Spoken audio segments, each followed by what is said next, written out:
পশ্চিম কামৰূপ বন সংমণ্ডল বিষয়া ডিম্পী বৰা আৰু লহাৰঘাট আঞ্চলিক বন বিষয়া শ্বামীম আখতাৰৰ কাৰ্যকালত চান্দুবি বিলৰ বাকৰিত নিৰ্মাণ কৰিছিল বনসৃষ্টি শ্বপ নামৰ এটি বিক্ৰী কেন্দ্ৰৰ।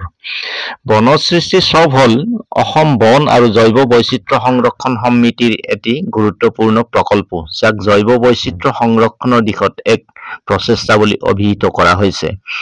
প্ৰকৃততে বনসৃষ্টি নামৰ বিক্ৰী কেন্দ্ৰটোৰ মূল উদ্দেশ্য আছিল বনবাসী সম্প্ৰদায়টোৰ দ্বাৰা গঠিত ইকো ডেভেলপমেণ্ট কমিটি, যুটীয়া বন পৰিচালনা সমিতিৰ সদস্যসকলে উৎপাদন কৰা প্ৰাকৃতিক খাদ্য, হস্তশিল্প আৰু হস্ততাঁত লগতে বিভিন্ন সামগ্ৰী বিক্ৰীৰ ব্যৱস্থা কৰা।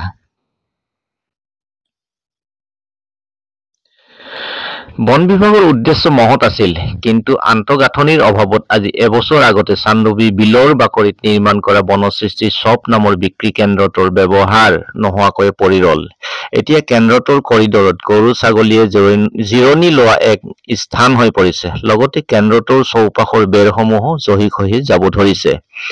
লাখ লাখ টকাৰে নিৰ্মাণ কৰিও অতি সম্ভাৱনাপূৰ্ণ বিক্ৰী কেন্দ্ৰ এটা অথলে যোৱাৰ উপক্ৰম ঘটিছে।